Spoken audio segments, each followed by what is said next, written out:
Welcome to Eureka Street Crypto. This is my anti-professional crypto channel. I'm just a barely sane dude who fell down the cryptocurrency rabbit hole.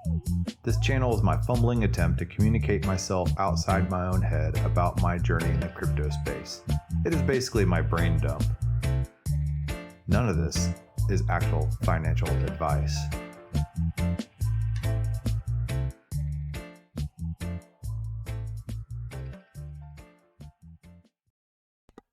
Howdy and good morning. I'm Eureka John, and this is Eureka Street Crypto, broadcasting live at 5:36 in the morning. Yep, it's early, and it is New Year's Eve, December 31st, 2021. This year has finally come to a close. So yeah, here I am up at the butt crack of dawn like I am every single morning doing my deal. It's my birthday today. All right, yay. I'm turning 46. So yeah, it's not really a whole lot happens after 45, I don't think. Your back starts to hurt a lot more. Your belly starts to sag some. No longer got the tight six-pack abs, although I've never really had that tight six-pack abs, but it's still dark in the morning, as you can see. Look at that. All right. So, but yeah, this is what I do every single morning. I wake up and I talk about some crypto stuff and crypto news, crypto stuff that I learn. This is my video blog, aka brain dump, and yeah, do this every single morning, and I have since October 24th, 2020. Actually February 6th, 2021. October 24th, 2020 was when I first switched on the public stream. Then I was trying to figure out when and how I was going to do all this, and it took a few months to kind of get into my routine of it. But yeah, this is me publicizing my journey of learning about crypto, and you're on it. So hopefully you can learn something from my mistakes. It's definitely not financial advice, and it's not technical analysis or fundamental analysis or anything like that. It's just me, a dude with the camera. I have no authority from anybody except from myself and God, right? So there's really nobody telling me and giving me permission to do this. That is the spirit of blockchain. Everything should be absolutely permissionless, right? Anyway, let's go into the old CoinGecko, see where we are today. All right, so CoinGecko, let's refresh this page. I mean, I don't really, I just kind of like use this page, the crypto markets page, to kind of start out my show. It gives me kind of a little landing spot to be like, all right, we're going to start the show. I don't really honestly sit here and stare at these charts all that much because price is, especially with the inflation of the dollar going on. But price to me, yes, it's good. I want to do well. I want to be wealthy one day, sure, But to me, it's like this is like the beginning of the internet. You know that everything is going to get really big if you know what's going on right now. Well, nobody knows what's going on. But if you can see what's happening, kind of, then you know that all this is going to mushroom into something way bigger than it is right now. And so price to me is kind of irrelevant. Everything's kind of in the red today. Looking all that red, sure, And the past 24 hours, things are a little green, I guess. But that's not, I'm finding projects that I like, that I share values with, that I see potential in, that have good fundamentals. I buy those whenever I have any extra money, and then I'm also getting involved in the whole concept of DAOs, of decentralized autonomous organizations, that are ideally trying to be more horizontally oriented rather than a vertical top-down centralized structure, because that is the spirit of blockchain and crypto in general, is just the whole decentralization of everything. Think about organic cultures, Native American cultures before colonialism stepped in. Everything was decentralized. And then, you had the colonialists come in, and they basically wanted to create some sort of legibility out of all this. And I know this all, centralization existed in Mayan civilizations and Aztec civilizations and all that. But I'm just saying, organic nature by nature is decentralized. And then, here comes colonial powers and centralized powers coming in, trying to create some sort of legibility of it. Governments love legibility, and legibility is where you put everything in rows. You plant forests in rows. You count for every single individual tree, because that way you can optimize the resources for the benefit of one or the few. So that's what legibility is to be able to read a layout in order to be able to optimize all the resources for the of the many for the benefit of the few. And that is what blockchain ideally is trying to stop, is this centralized authority over your data, over your finances, over everything in your life. And so right now we are kind of at a crux, right? Between dystopia and utopia.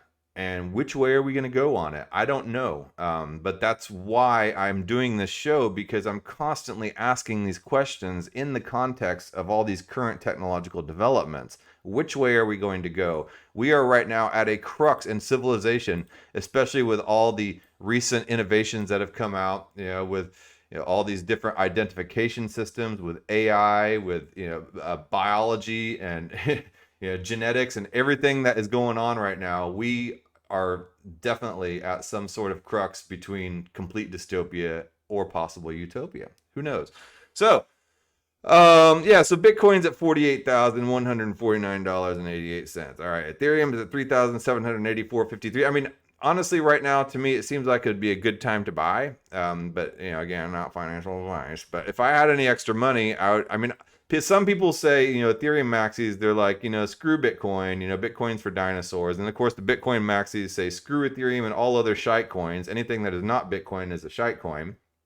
So if you're new here and you walk into a room full of a bunch of people fighting, your first inclination is to turn around and walk out. Yeah.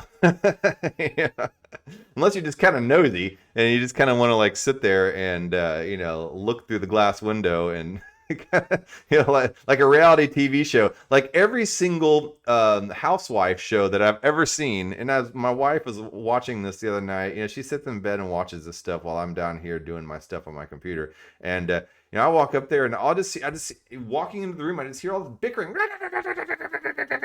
and it's the same every single time. It's a bunch of ladies sitting around a table at a restaurant, and a nice restaurant too, and they're all just arguing and crying and like talking about each other. So that must be what it must look like to somebody outside, sometimes coming in to crypto Twitter for their first time, or the crypto space. So I don't know. And I was like, do they ever go anywhere or like do anything fun where they're just not talking about each other? And she's like, no, not on this show. I'm like, can you enjoy watching this? She's like, yeah, actually I do. And I was like, okay, man, like, hey, we all have our vices, right? So. Oh man, I don't even know where I was going with that. Anyway, so let's get happy morning to you. Happy New Year's Eve morning, and I hope 2021 has been good for you, and I hope 2022 is going to look up for you. I think 2022 is going to be a really interesting year. Yeah. Hey, it's Ernest Agaya. Hey, welcome, man. Nice to see you here. He says, hey, howdy, charted Bitcoin on 10 minutes in hashtag markets. Okay. I don't know what that means. But yeah, anyway, 2021 was kind of like, I guess, the year of NFTs and the beginning of DAOs. And 2020 was the year of DeFi. Also in 2022 or 2021, you have DeFi 2.0 coming in, which is protocol owned liquidity. And then so I think in 2022 we're going to see an advancement of DAOs, and then the whole idea of decentralized IDs is really going, or just of digital IDs, first of all, is really going to come and land on everybody, whether they like it or not. Now, this could go, like I said, one of two ways. This could go completely centralized, top down. There's a major cyber attack that happens, shuts everything down. Problem, reactant, solution, Hegelian dialect, like the big state likes to use, and then come in and slap everybody with digital IDs and, jab passports and everything like that. Or it could go the other way, and then initiate everybody into a complete dystopian, complete digital enslavement, right? And social credit score, and where you can't order, a double pepperoni pizza because your medical records say your cholesterol's too high and an AI bot stops you from doing that, that whole scenario. Or you could get your decentralized ID. All your transactions could be private with a decentralized digital ID. You could own your data. You could be able to choose your social media platform, and you could have complete autonomy and freedom in the digital space, including the metaverse. So, yeah, we don't know which way this is going to go. So, like I said, right now we are at a crux in our civilization. So yeah, so that's why I'm here, and this is why I'm so interested in it, because every single day there's like, it leans one way or the other, and it kind of wavers, and we're going back and forth with the direction we're going to go with all this stuff. And there's people on both sides of the fence. And I'm trying not to take sides. I'm trying to walk straight and narrow down the middle path. And a lot of times in this extremely polemic society, it's really hard not to be completely pushed one way or the other. So it's a really tight balancing act to stay in the middle. So anyway, so Ernest says, Happy New Year's Day. Happy New Year's Day to you too. And the Dow Markets channel is where he charted Bitcoin. I don't know that market channel. Charted the head and shoulders pattern. Head and shoulders, cup and handle, ascending wedge, descending wedge, the wedgie, the toilet bowl flush. I don't know which, I mean, yeah, I don't know graphs, chart patterns. And I would be a total amateur. Beware of amateurs that come on there and do TA on all the YouTube stuff. Honestly, I don't think there's a single Bitcoin Bitcoin chart analysis that could have predicted where we are landing at the end of year today, because 3 months ago, everybody was predicting Bitcoin to at least be 75,000 right now. There's not a single person. I mean, there may be like one or two YouTubers out there that's kind of like, see, I called it, 48,000. I knew it. But, the lucky guess, is my best answer on that. But the majority of people that you would see, YouTubers and people on crypto Twitter and everybody thought Bitcoin was at least going to be 75,000 by the end of the year. And it hasn't been. So I don't know. That's why, yes, there is some value in technical analysis, because there's some value in looking at patterns and looking at the past and looking at, things like that. I'm not dismissing technical analysis by any means. But when you get like every single Tom, Dick, and Harry on YouTube, and a guy like me going on there just who learns a software program and learns how to draw a line, and there's a billion of them online, that's kind of where there's kind of an issue. So anyway, let's go back over here. It's yesterday. Yesterday, I talked a little bit about the gas token that they did the airdrop for, and here's my new NFT, bra shopping. And where is it? Yeah. I drew this way back in 2000. I put up some NFTs trying to explore the whole NFT space. I drew this back in 2009, hungover on a coffee table after a show. My performance reports are due, but I would rather go shopping for a new brassiere. Yep. So anyway, where was I? So yeah, I was talking yesterday about the gas drop, the gas token drop, right? So the gas DAO. And what they're trying to do with the gas DAO, you can claim your gas tokens, is one, reimburse some people for some of the gas stuff, but two, have a say in the EIP, which is Ethereum Improvement Protocol proposals. It's kind of, Ethereum has been criticized for being a little centralized and stuff like that. So this really gives the holders of the most active Ethereum users and the developers a chance to kind of be a little more involved in the EIP proposal protocol and the solution here, and the voting process. But one of the things that this does, and let me find it here, is they're going to try to revise the Open Zeppelin, the Open Zeppelin smart contract open source code base. And if you don't know what Open Zeppelin is, let me see if I can find it here. Introducing gas. I need to find that roadmap. Where'd you go, roadmap? I will find it. But on the roadmap, one of their things that they're trying to accomplish with the gas DAO is to revise the Open Zeppelin. Oh, here it is. Here's the roadmap. All right, so I can't find it right now. I keep going to the wrong page. Yeah, they're trying to revise the Open Zeppelin open source code base, which is a code base that a lot of developers use in smart contracts. And then in order to have a safe smart contract, it's always good to go look at the token address on Etherscan, and to examine the contract, make sure it's not just all binary code. So that there's actual readable code language on there. And then you check for audits to see if it's been audited. So this happens a lot too when you get random airdrops in your wallets and stuff like that. And I do, a lot of it is really janky stuff.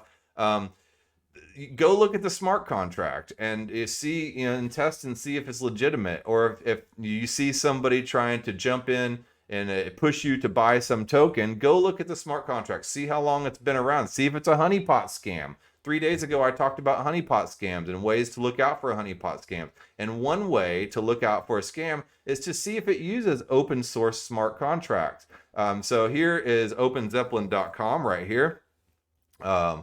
And Open Zeppelin is, kind of like a package of open source smart contracting code. The standard for secure blockchain applications. Open Zeppelin provides security products to build, automate, and operate decentralized applications. We also protect leading organizations by performing security audits on their systems and products. The challenges of building decentralized applications. Security, economies in which software powers real money are exposed to hacks and attacks. Developer experience, lack of proper development and testing tools increases programming errors greatly. In operations, it's difficult to manage and fix problems in decentralized systems once they're deployed. So I was talking earlier about centralized versus decentralized, about the tendency of centralized systems to want to create legibility. Well, there is now becoming ways to do that in a decentralized fashion, and a lot of that is through open source software. And open source means anybody can see it, anybody can audit it, anybody can add to it and alter it and create their own versions of it and stuff like that. For instance, Linux which is an operating system, is open source software. Then like Red Hat came in and they created a tiny difference in there, and then they branded it and they sold it, So anyway, so Open Zeppelin is a library of modular, reusable, secure smart contracts for the Ethereum network written in Solidity. All right, so let's go take a quick little look at that site. And then, so if you go to a smart contract on Etherscan, which I was telling you, always find the contract address, and you can find the contract address pretty easily on CoinGecko. For instance, let's take a look here at Chainlink, right? And Chainlink is built, it's an ERC20 token. It's built on Ethereum, even though it's used as an oracle, but they should have a smart contract for Chainlink right there. Hold on, let me make sure you can see it. Yeah, so if you go to CoinGecko and it's on CoinMarketCap there too, you can see the contract. You can copy and paste that, and you can go over here into Etherscan, and you can just, when on the Etherscan homepage, you're right there, you can just plug in the top right there. I don't know if you can see it on this page. Hold on, let me open up this page a little more so you can see this little more of this Etherscan page. There we go. All right, so I was kind of going in territory where you couldn't follow me there. If you're listening to audio, sorry, I'm trying to describe everything that's going on. I have Etherscan on my page window right now, and I'm zooming it up so people can see all the parts of the Etherscan. All right, so you can put your contract address in right there that I would have copied and pasted. Well, in this case right here, it's 1 inch, right? So let me scroll down to 1 inch, and right here, here's the source code, which is Solidity, and scroll all the way down, and you kind of have to look for it, but I memorize where it is. It's on line 626. And on line 626, you can see right here a extension, Open Zeppelin, right here, Open Zeppelin /contracts/token ERC20, right? So this is where it shows that it's using the Open Zeppelin smart contract library. And these are smart contract libraries, like pieces of code that have been tried and true and audited and tested by tons of developers and in the developer community. So it works. And then any type of contract that is using something so widely accepted by the larger community as a whole is most likely not going to be that scammy. because yeah, if you see them trying to write from square one all their own base code smart contract software, then you know that might probably have at best a large attack surface with a bunch of holes in it, at worst something specifically malicious. So yeah, watch out for stuff like that. So that's Open Zeppelin right there, and I showed you the Open Zeppelin homepage, and it's something good to look out for. And then what the Gas DAO is trying to do is they are trying to revise this Open Zeppelin smart contract package to make it to where the code is more streamlined. Because what happens when code is not streamlined, when you have a lot of code in a smart contract, that takes up more room on the block. And when you have more room on the block taken up, and you have a lot of computation being done and stuff like that, then that costs more gas, right? So if you can streamline that code and you get people to create a new revision of it that possibly can correct some mistakes or reduce some bloat in the Open Zeppelin smart contract platform, then you can streamline all that and make the gas prices a little cheaper from that angle. I mean, we're approaching this gas issue from a ton of different angles as an Ethereum community, and this is one of them, and I really commend them for that. Okay, so yeah, that's kind of, I just wanted to talk about that and show you what I meant the other day about Open Zeppelin, because I kind of talked about that at the end of yesterday's episode about what the Gas DAO is doing, and I found that point particularly interesting. Okay, so the next thing I wanted to talk about is Fahim.eth asked me if I'm on CyberConnect. And I was like, what? I don't know what CyberConnect is. And now, speaking of decentralized IDs being kind of the new thing for 2022, that's going to be like, I think decentralized IDs are going to be like what NFTs were for 2021 and like DeFi was for 2020. I think decentralized ID space is going to completely blow up. And like I said, that could be for the better or for the worse, right? So we have platforms like Bright ID, Proof of Humanity, Ontology. They're all trying to approach this decentralized ID space with caution, but with a sense of trying to preserve everybody's privacy and ownership of their own data, which I think is great. We are inevitably going into this metaverse, into this digital space. I don't know what that's going to look like. And like I said, it could be complete dystopia. It could be utopia. It could be a little mix of both. But I mean, usually things don't end up on either side of some major polarity. If they do, something wrong has happened, and then it will end up correcting itself. It always has done through history. So that's why it is, difficult to walk that middle path. So here we are at CyberConnect, Fahim.eth, and I told you about Bright ID, Proof of Humanity, and Ontology. Those are 3 solutions. Here's another one that I didn't know about, CyberConnect.me. And I know there's also like some social media, decentralized social media attempts. There's been BitClout. There's been, before that one of the first ones. What was the name of that? Oh my God, it's on the tip of my tongue. Yeah, it was, and then there's the OneUp, but before OneUp, there was, there's been some attempts to create some decentralized social media platforms.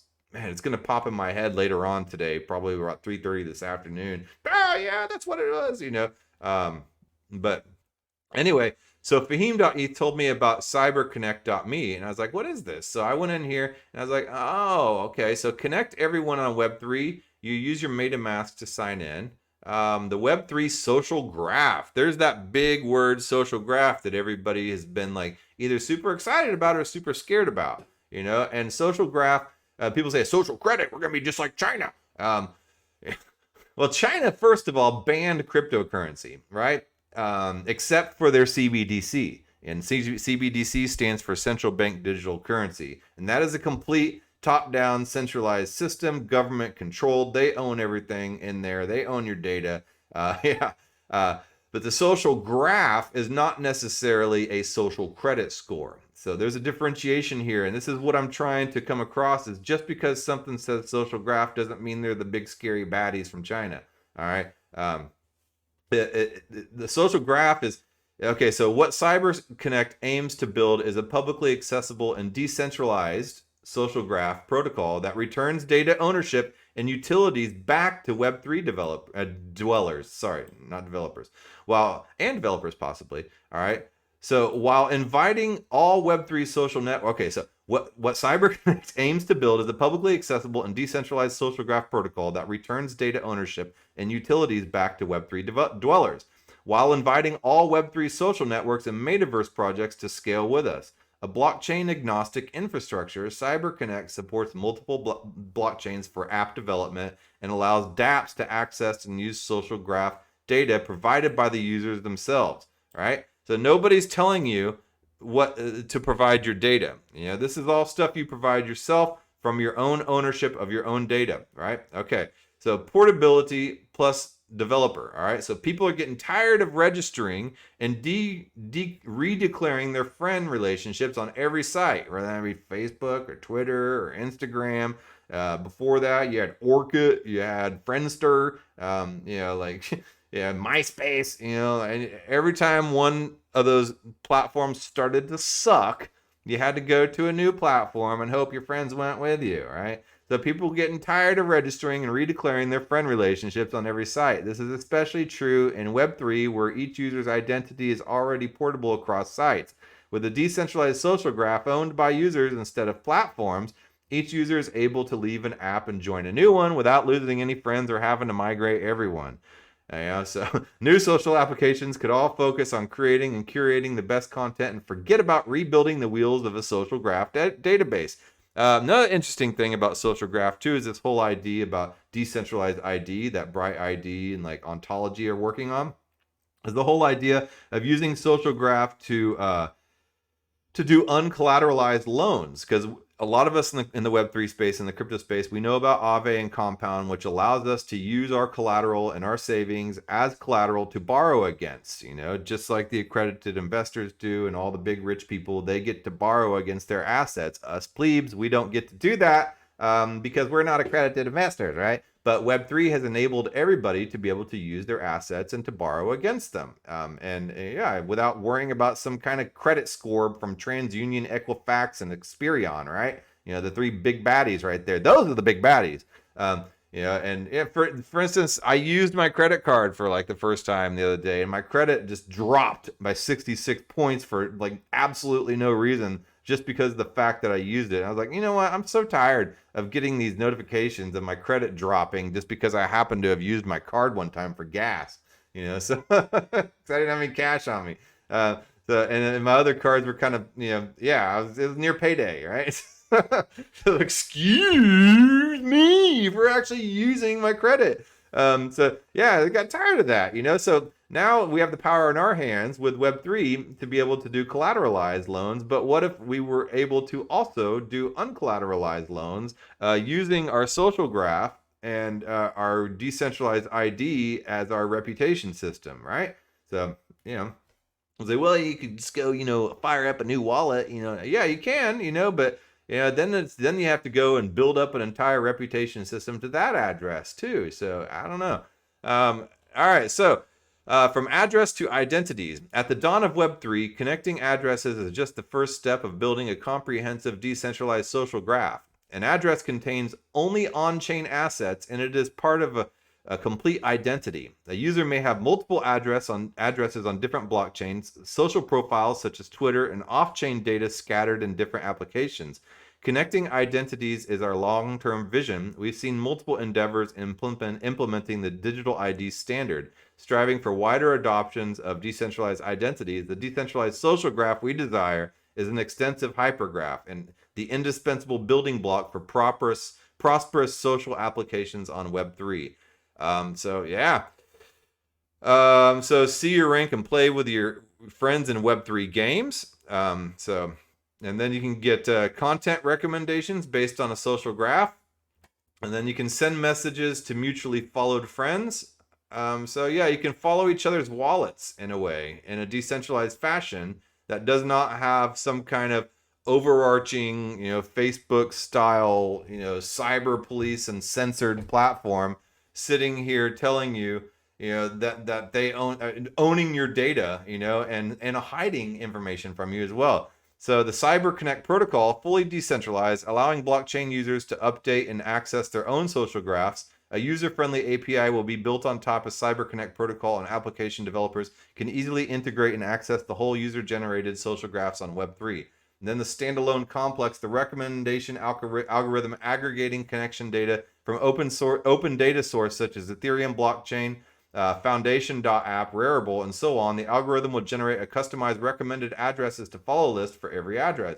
The name standalone complex comes from a Japanese anime, Ghost in the Shell, representing a phenomenon where unrelated yet very similar actions of individuals create a seemingly concerted effort. All right, okay.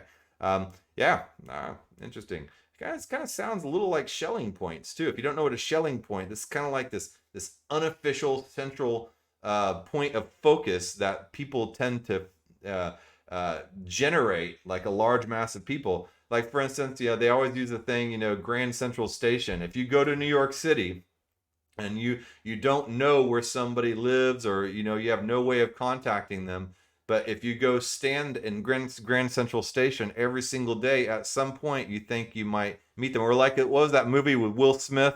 He's every single day he's down by the Brooklyn Bridge, and he says, "I'll be there every single day." That's kind of like a Schelling point, right?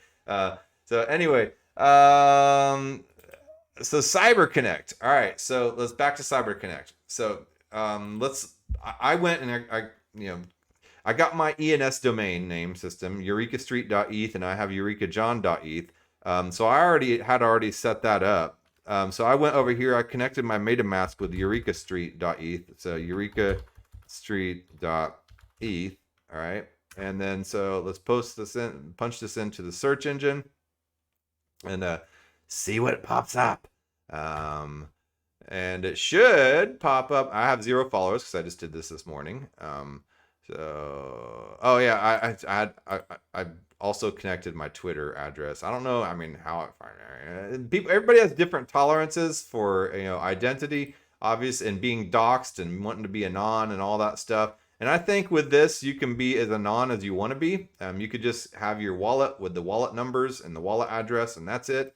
And hold on, let me get out of this and start back over instead of like right smack dab in the middle of a verification process. So you could just use your Ethereum wallet address, right, and then not connect any ENS name to it or whatsoever.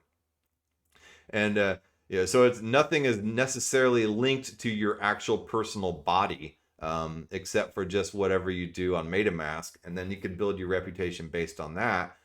Or you could, put up your photo, put up your NFT, put in your address, your physical address. You can dox yourself all you want, So there's varying degrees of doxiness.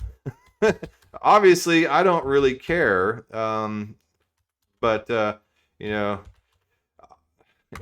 about some things like, doxing my face and, I'm obviously not going to sit here and tell you my physical address, but yeah. So anyway, here is my, I just put in eurekastreet.eth, and this is what pulls up. It goes and grabs my ENS information. It's taken forever to pull up, but it shows my POAPs right here. POAPs are proof of attendance protocols. A lot of times whenever you go to community calls or you finish some kind of certification process online, you'll get like a little POAP NFT that is issued by, whatever platform it's on. And I think that's kind of going to be the future of a resume and things like that. And it's going to be part of your decentralized ID. Now, I don't know why my avatar is not pulling up, because I just sat here and made an ENS avatar. So yeah, none of this stuff is pulling up. So let's see here. View profile. All right. Yeah, because I just sat there. Okay, there it is. Okay, there. Ta-da! It popped up. So this is my NFT avatar. I put this NFT on OpenSea. It shows some of my NFTs. Here's my Crypto Titties NFT. And let's see what else we have. My NFTs top 50. Where's my other ones?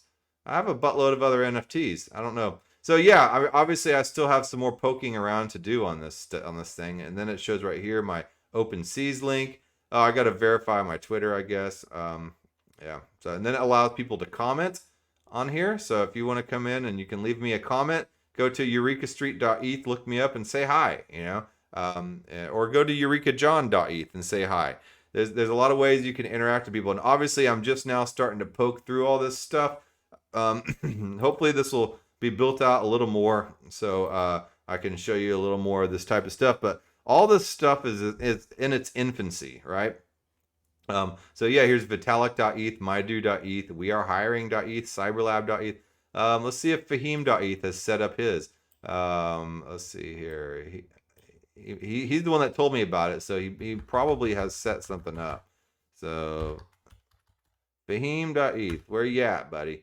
All right, so he's got 0 followers. This is his address. All right, so yeah, here he is, and he's got some NFTs right there. I'll leave a comment, and then let's see what happens. What's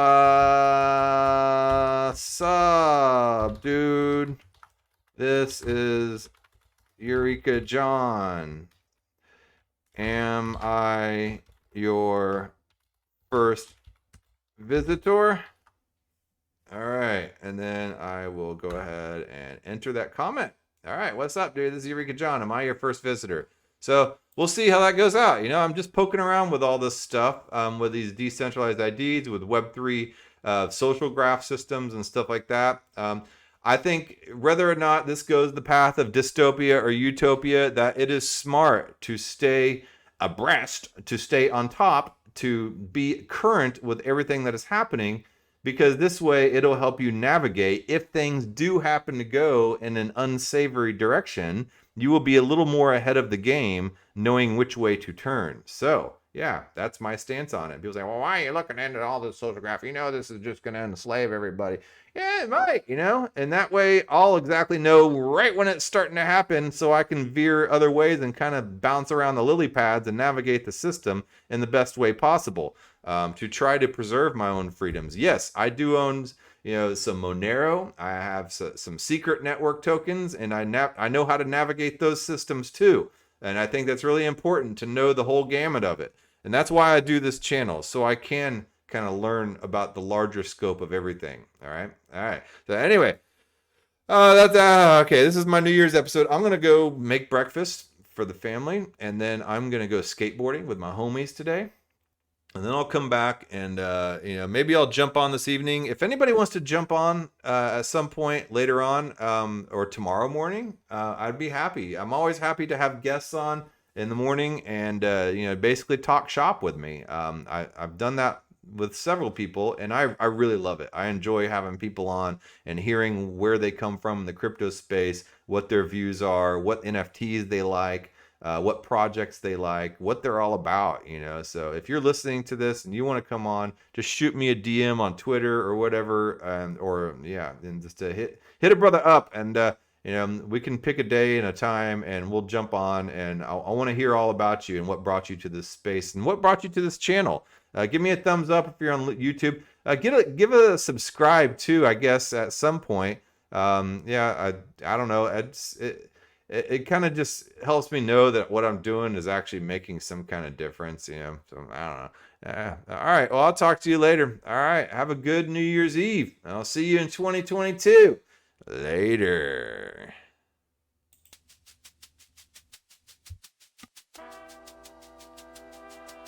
Thank you for making it to the end of this program. If you actually like this content, give a thumbs up. And if you want to hear more, just hit the subscribe button. I'm available on YouTube, Odyssey, and BitChute, and on all the major podcasting platforms in audio version. Spotify specifically. If you would like to follow and leave a review, that would help a lot. I am also available on Twitter at EurekaJohn1. That's EUREKA John, JOHN, and the number 1. My DMs are always open. Feel free to shoot me a message. Thanks again.